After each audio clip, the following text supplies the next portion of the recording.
السلام علیکم۔ اس کہانی کو آخر تک ضرور سنیے۔ میں نے ایک شریف گھرانے میں جنم لیا تھا، مگر ایسی عمر میں اس بازار کی زینت بنا دی گئی جب لڑکیاں گڑیوں سے کھیلتی ہیں اور ہنڈیاں پکاتی ہیں۔ کاش ہمارے دیہاتوں کے رسم و رواج بدل جائیں، یا پھر وہاں تعلیم اس قدر عام ہو جائے کہ ایسا ظلم کسی معصوم پر نہ توڑا جا سکے جو مجھ پر ٹوٹا تھا۔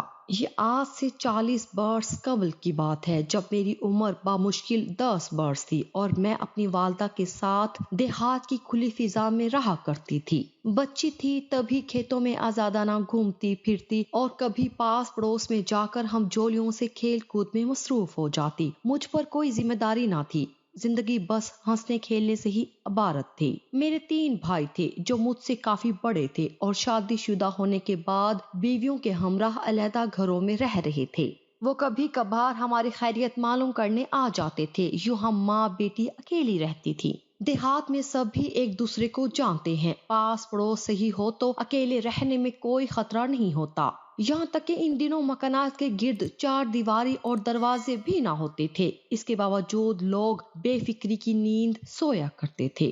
والد صاحب کی تھوڑی سی زمین تھی جس کو میرے بھائی کاشت کرتے تھے۔ باپ کی وفات کے بعد وہی زمین کے مالک تھے، ساری پیداوار مل کر اٹھاتے اور پھر بانٹ لیتے۔ اس پیداوار میں ہمارا کچھ حصہ بھی نکالتے تھے۔ فصل بیچ کر رقم امی کو لا دیتے، اسی رقم سے ہم ماں بیٹی کی گزر بسر ہوتی تھی۔ پہلے ماں کی صحت اچھی تھی تو انہوں نے گائیں بھینس اور بکریاں رکھی ہوئی تھی، ان کی فروخت اور دودھ دہی سے ہمارے گھر میں خوشحالی تھی۔ اچانک ماں بیمار رہنے لگی، ان کو دورے پڑتے تو نڈھال ہو جاتی تھی، کھانسی بھی مستقل رہنے لگی۔ ایک روز وہ گاؤں کے طبیب اللہ داد کے پاس گئی، جس نے امی کو دوا دی۔ یہ چھوٹی چھوٹی کالے رنگ کی گولیاں تھی۔ حکیم صاحب نے امی کو ہدایت کی کہ روز رات کو دودھ کے ساتھ ایک گولی نگل لیا کرو، انشاءاللہ افاقہ رہے گا۔ امی نے طبیب کی ہدایت پر عمل کیا اور روز دوا ایک گلاس دودھ کے ساتھ کھانے لگی۔ گولی کھانے کے بعد وہ رات بھر گہری نیند سو جاتی۔ رفتہ رفتہ اس دوا کی ایسی عادت پڑی کہ امی گولی کھائے بغیر سوتی نہ تھی۔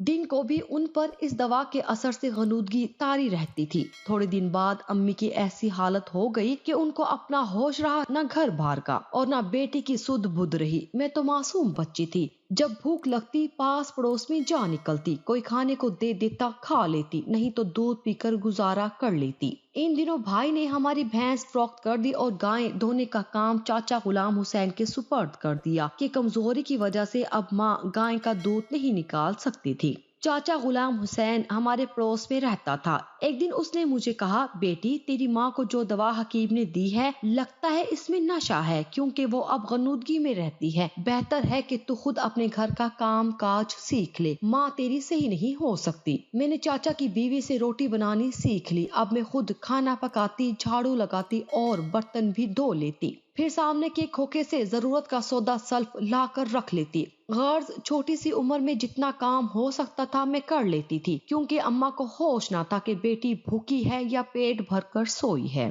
جہاں سے نمک مرچ صابن وغیرہ ملتا تھا وہ دکان ہمارے گھر سے کچھ فاصلے پر تھی۔ جب جاتی محلے کے لڑکے تنگ کرتے اور گھر تک پیچھے آتے۔ انہی میں ایک لڑکا یونس تھا، اس نے 2-4 بار دوسرے لڑکوں کو منع کیا کہ اس کو تنگ مت کرو، یہ چھوٹی سی ہے۔ اس وجہ سے مجھ کو یونس پر بھروسہ محسوس ہوا اور میں اس کے ساتھ بات چیت کرنے لگی۔ چند دنوں میں ہی اس سے مانوس ہو گئی۔ ماں تو گولی کھا کر کٹھیا پر مردے کی مانند پڑی ہوتی، ایسے میں یونس آ جاتا تو میں اسی کو کہتی کہ سودا لا دے۔ وہ روز مجھے سودا سلف لا کر دینے لگا اور یوں میری اس کے ساتھ دوستی ہو گئی۔ میں 10 برس کی تھی تو وہ 16 برس کا ہوگا، مگر دیہات میں 16 برس کے لڑکے بھی شہری لڑکوں سے زیادہ صحت مند اور لمبے تڑنگے ہوتے ہیں۔ وہ اپنی عمر سے بڑا لگتا تھا۔ جلد ہی پاس پڑوس میں ہاہاکار مچ گئی کہ یونس ملنے اس کے گھر جاتا ہے۔ نام میرا عطیہ تھا۔ کسی نے یہ بات میرے بھائیوں کو بتائی تو وہ بھناتے ہوئے آئے۔ اتفاق سے اسی وقت یونس ہمارے گھر سے نکل کر جا رہا تھا۔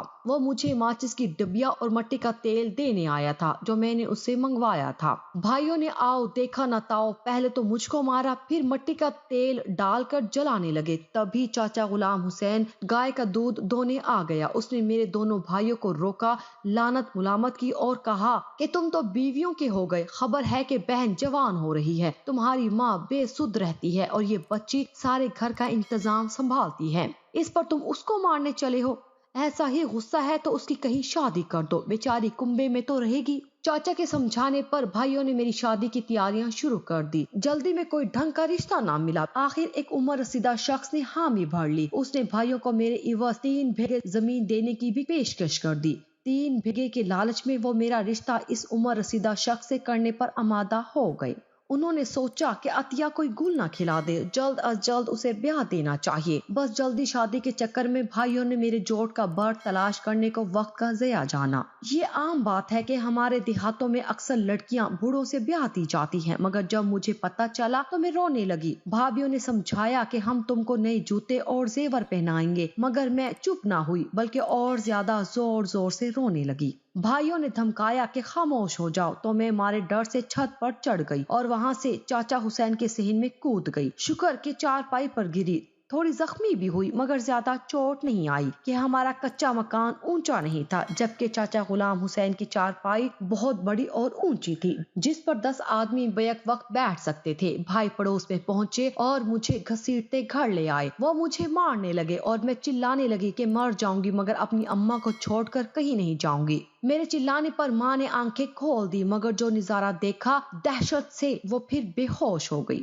مار پیٹ کر تینوں بھائی مجھے بکریوں والی کوٹھڑی میں بند کر کے چلے گئے۔ بھابیاں بھی توبہ توبہ کرتی، کانوں کو ہاتھ لگاتی ان کے ساتھ چلی گئی۔ اب میں بدبودار کوٹھڑی میں پڑی سسک رہی تھی، کبھی اونچی آواز میں رونے لگتی۔ دوپہر سے شام ہو گئی اور دودھ دونے کا وقت آ گیا۔ گوالا بھی آ گیا، اس نے میری سسکاریاں سن لی۔ ادھر سے چاچا غلام حسین آ گیا، دونوں نے کوٹھڑی سے باہر نکالا، ماں کو جگانے کی کوشش کی۔ اس نے نیم بے ہوشی آنکھوں سے دیکھا اور پھر آنکھیں موند لی۔ چاچا نے بیوی کو بلایا، چاچی آ کر مجھے اپنے گھر لے گئی، چپ کرانے لگی۔ وہ اصرار کرنے لگی کہ بیٹی تھوڑی سی روٹی کھا لے، تو صبح سے بھوکی ہے۔ اس وعدے پر میں نے 2-4 لقمے زہر مار کیے کہ بھائی کو روکیں گے، وہ میری شادی بوڑھے سے نہ کریں گے اور مجھ کو اماں سے بھی جدا نہ کریں گے۔ چاچی نے وعدہ کر لیا کہ وہ یہ شادی نہ ہونے دے گی بشرطے کہ میں روٹی ساگ کھا لوں۔ اس نے جھوٹی تسلی دی کہ اب وہ مجھ کو بھائیوں کے حوالے نہ کرے گی بلکہ اپنے پاس رکھ لے گی۔ میرے سر اور ٹانگ سے خون